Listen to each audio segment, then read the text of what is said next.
Hello friends, welcome to Yes Academy. आज हम retirement के केस में एडजस्टमेंट ऑफ कैपिटल देखने वाले हैं। हालांकि ये टॉपिक हम एडमिशन में भी देख चुके थे, मगर रिटायरमेंट में थोड़ा सा ट्रिकी है, तो आपको ज़्यादा फोकस्ड होके ये टॉपिक देखना पड़ेगा। स्टूडेंट्स काफ़ी कंफ्यूज होते हैं इस टॉपिक में, ठीक है। तो यहाँ पे क्या होता है, एडजस्टमेंट के अलग अलग तरीके होते हैं। तो एक बात बस आप ध्यान रखिएगा कि सारे तरीकों को अलग अलग से एक बार हमको देखना है। इसीलिए आज के इस लेक्चर में हम केवल एक ही मेथड देखेंगे एडजस्टमेंट का। हर एक लेक्चर में एक मेथड हम देखेंगे तो आपको समझ में आ जाएगा, आपका कंफ्यूजन नहीं होगा। अगर मैं एक ही क्लास में तीनों मेथड्स बता देता हूं तो फिर आप डेफिनेटली कंफ्यूज हो जाएंगे, ठीक है। तो देखिए, आपके सामने लिखा हुआ है अलग अलग मेथड है। When total capital of new firm is given. दूसरा बोलता है when total capital of new firm is not given. एक में टोटल कैपिटल क्वेश्चन के अंदर ही दिया रहेगा, दूसरे में नहीं दिया रहेगा। और तीसरा बोलता है when the outgoing partner is to be paid through cash brought in by the remaining partners in a manner to make their capital proportionate to their new profit sharing ratio। पढ़ने से कुछ भी समझ में नहीं आएगा, ठीक है। जब हम पहुंचेंगे थर्ड केस में तो हम डेफिनेटली उसको देखेंगे, ठीक है। अभी हम चलते हैं पहला case, when the total capital of new firm is given. अब क्या होता है, इस तरह के क्वेश्चन में आपको पार्टनर्स का जो नया कैपिटल रहेगा रिटायरमेंट के बाद का, वो पहले ही दे देते हैं ना। Total capital of the new firm is already given in the question. आपको कुछ करना नहीं है, आपको बस बता दिया है। तो आप क्या करेंगे, इस नए कैपिटल को जो कि क्वेश्चन के अंदर ही दिया हुआ है, उसको जो रिमेनिंग पार्टनर्स हैं उनका जो नया प्रॉफिट शेयरिंग रेशियो है उसमें बांट दो। उतना होना चाहिए। चलो एग्जांपल दे रहा हूं मैं आपको। मान लीजिए कि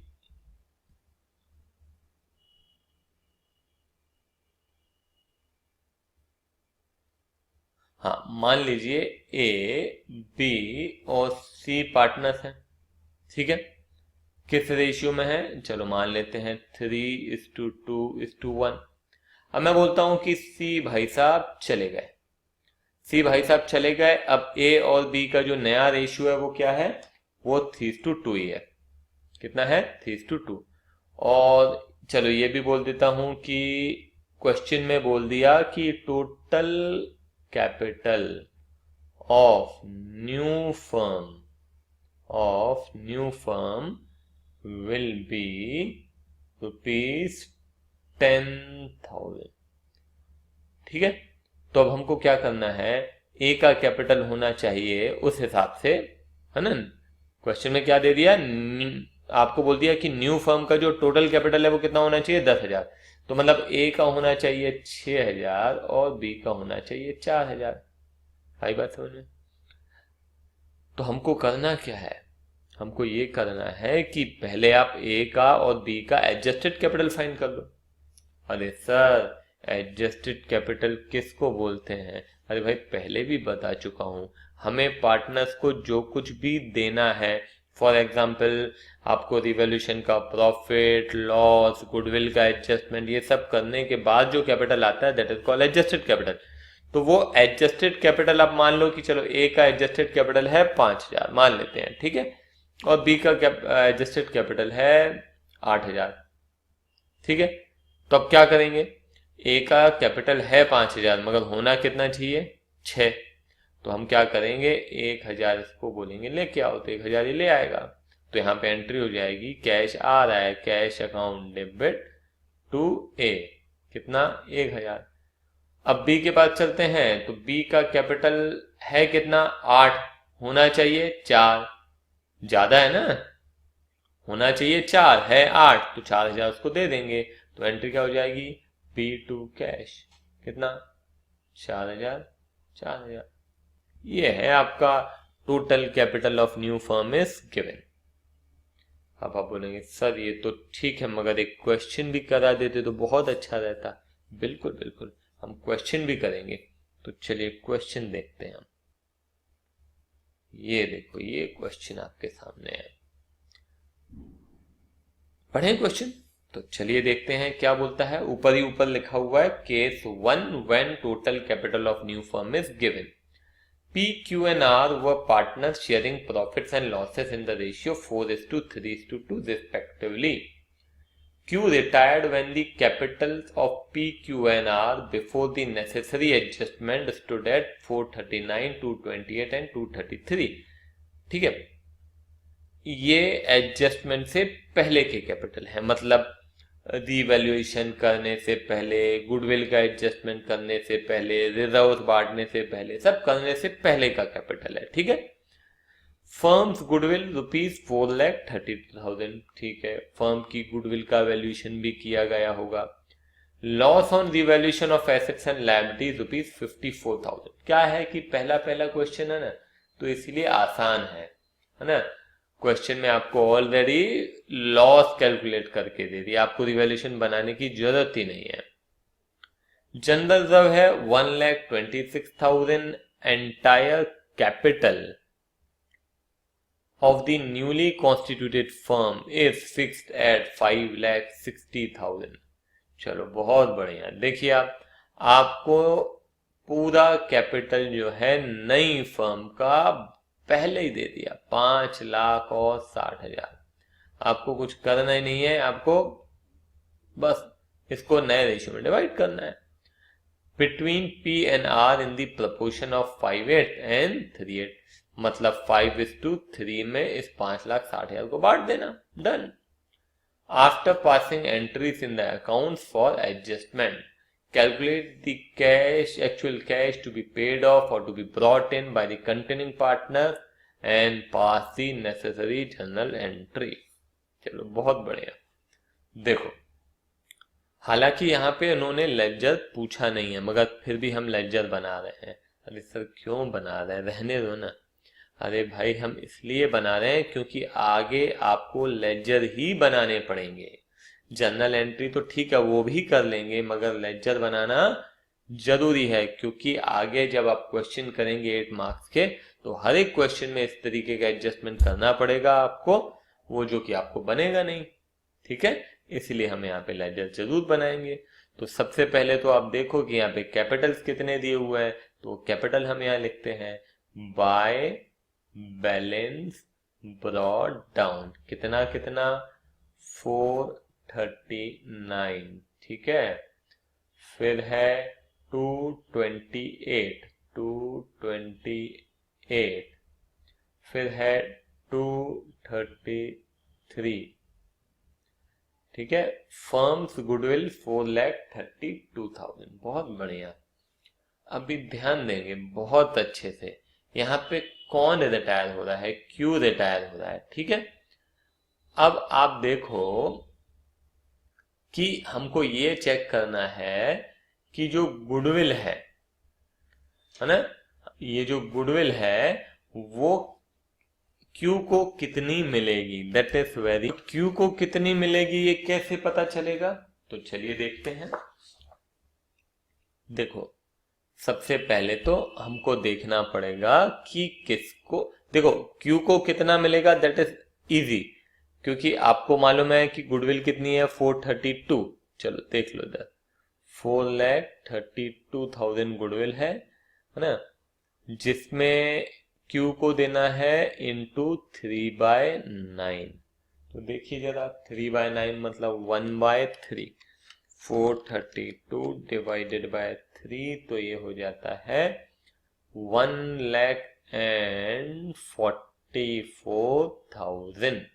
इतना देना पड़ेगा, मगर कौन देगा ये जानने के लिए हमको क्या चाहिए, हमको चाहिए गेनिंग रेशियोज।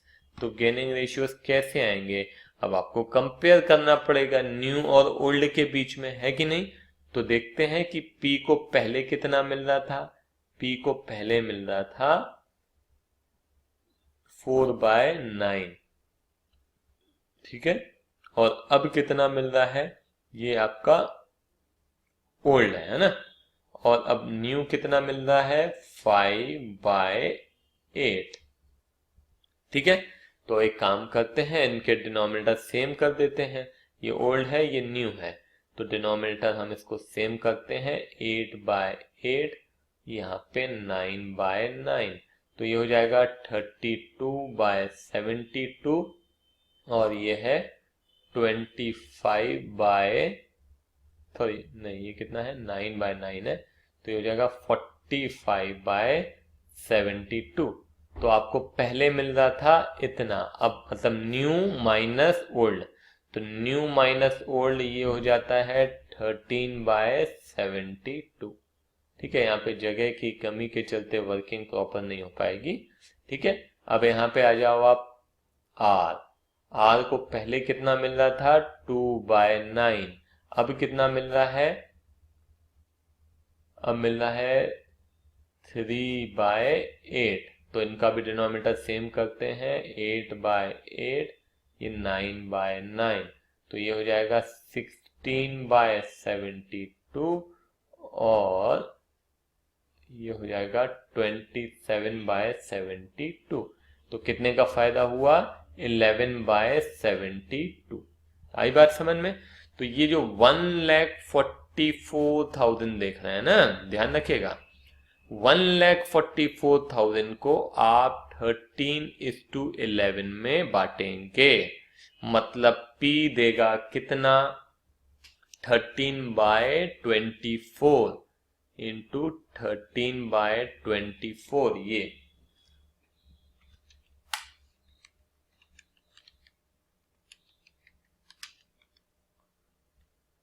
तो ये दे देगा 78,000 देगा P। ठीक है, और Q कितना देगा, Q देगा 11/24, तो 11/24 से यदि मल्टीप्लाई करेंगे तो हो जाएगा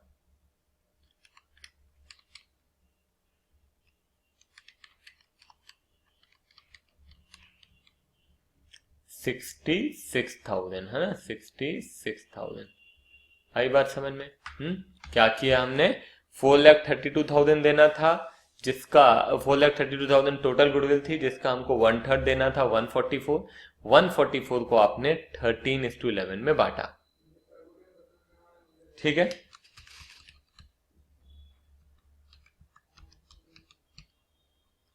चलो अब एक बात और ध्यान दें। अब कुछ स्टूडेंट्स को लग सकता है कि सर ये 13/72 है, डिवाइडेड बाय 72 है, 11/72 है, तो आप यहाँ पे 13/24 11/24 क्यों कर रहे हैं? तो देखो, हम केवल यहाँ पे 1,44,000 जो कि किसका हिस्सा है, Q का हिस्सा है, उसको बांट रहे हैं। तो जब हम केवल और केवल ये Q के शेयर को बांटेंगे तो हम क्या करेंगे 13:11 रेशियो लेंगे। 13:11 मतलब 13/24 और 11/24। मगर यदि आप पूरी गुडविल को लेते हैं, फिर बोल रहा हूं, आप क्या करते हैं पूरी गुडविल को लेते हैं, तो फिर आप 13/72 और 11/72 भी ले सकते हैं, कोई दिक्कत नहीं है। आंसर आपका सेम आएगा 78,000 एंड 66,000। एक बार फिर से बोलूं, चलो देखो, आप क्या है 4,32,000 टोटल गुडविल ले रहे हैं ना, तो जब टोटल गुडविल लेंगे तो आप क्या कर सकते हैं, ये जो 13/72 शेयर रेशियो आया है ना, इनका जो गेनिंग रेशियो है, आप सीधा सीधा उससे मल्टीप्लाई कीजिए 13/72 और 11/72, तो पता चल जाएगा कि इनसे कितना लेना है। मगर यदि आप इसका शेयर फाइंड कर लेते हैं, जो पार्टनर जा रहा है Q, उसका जब शेयर अपन कैलकुलेट कर लिया है हमने, और उसमें से अब हमको देखना है कि किसने कितना गेन किया, तो फिर इनका जो आपस में शेयर रहता है 13:11, उसी में हमको डिवाइड करना पड़ेगा। ठीक है, इसको खुद से करके देखिएगा, तभी अच्छे से समझ में आएगा। क्लियर है ये? तो अब कहने का मतलब यहाँ पे ये है कि आपको 1,44,000 तो देना है Q को, तो 78,000 दिया P ने और 66,000 दिया R ने, तो ये बाय P और बाय R। आई बात समझ में? क्लियर है ये? और हम यहाँ पे लिख देते हैं किस किस से लेना है, P और R से लेना है। तो ये P से हमने ले लिया 78,000, R से ले लिया 66,000। और क्या लिखना है यहाँ पे बताइए, यहाँ पे हम लिखेंगे टू क्यूज कैपिटल। ठीक है, अब आगे देखते हैं क्या बोलता है। फर्म की गुडविल हो गई, loss on revaluation of assets and liability 54,000। तो यहाँ पे लिख देते हैं लॉस किसके बीच में बढ़ता है, अरे सबके बीच में। किस रेशियो में, ओल्ड रेशियो में। तो लॉस है 54,000 डिवाइडेड बाय 9 इंटू 4, तो ये हो जाता है 24,000,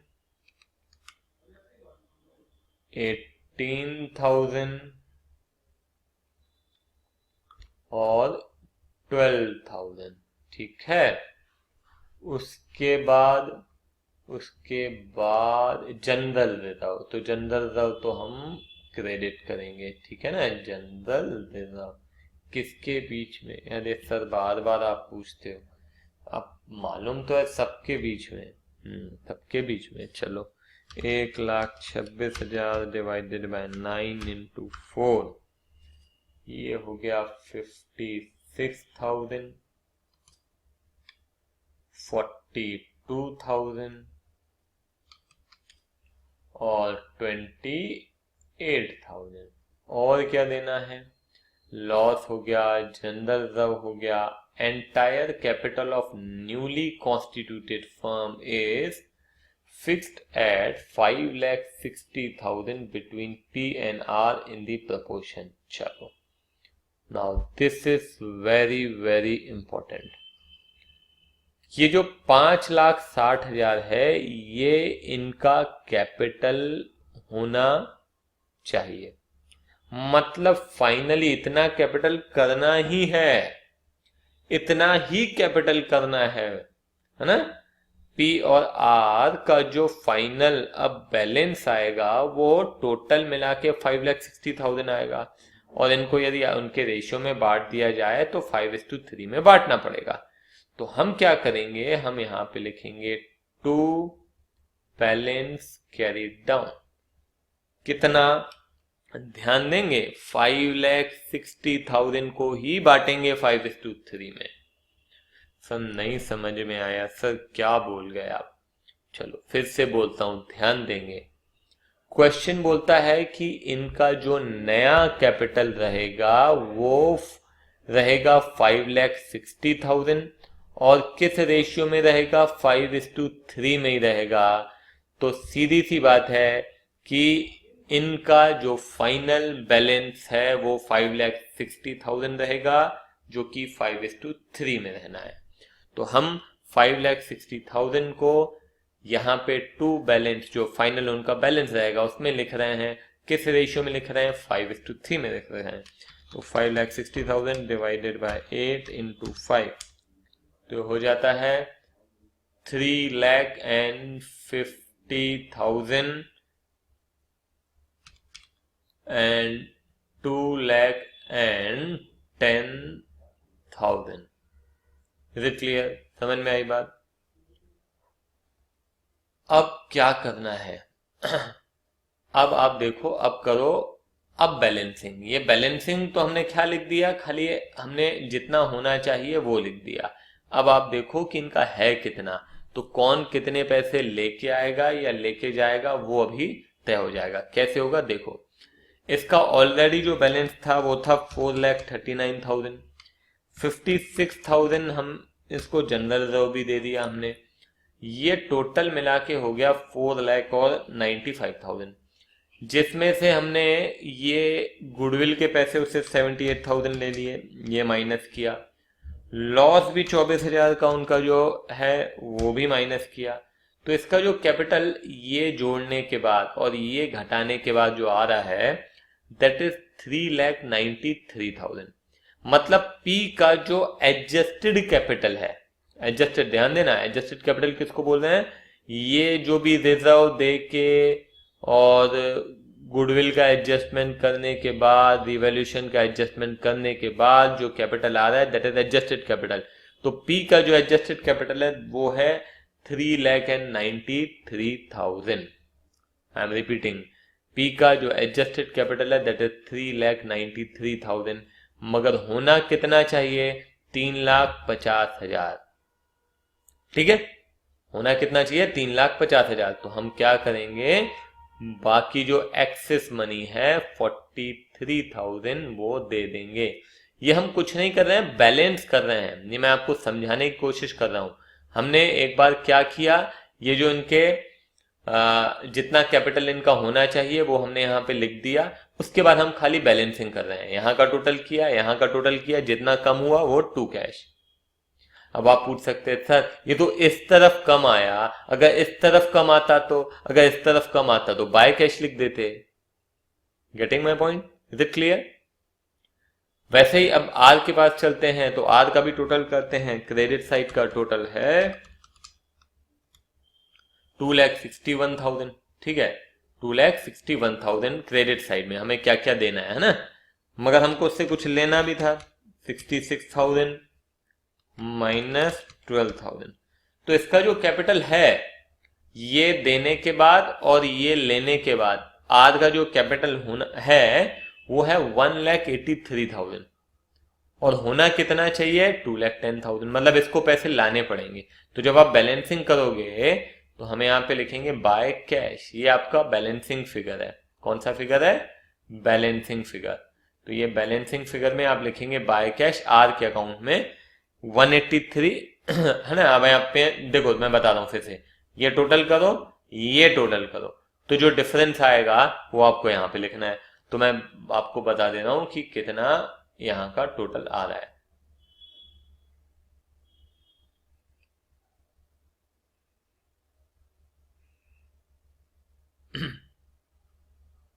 देखो इधर यहां का टोटल करते हैं अपन 439 प्लस 56,000। तो ये आपका दोनों साइड का भी टोटल हो गया 495। 495 ये दोनों साइड का टोटल हो गया। अब यहां का क्यू का अपन देख लेते हैं। ठीक है, 2,28,000 प्लस 78,000 प्लस 66,000 प्लस 42,000।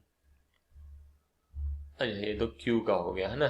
तो क्यू का टोटल है 4,14,000। ठीक है, उसको देख लेते हैं। अभी आर के पास आइए।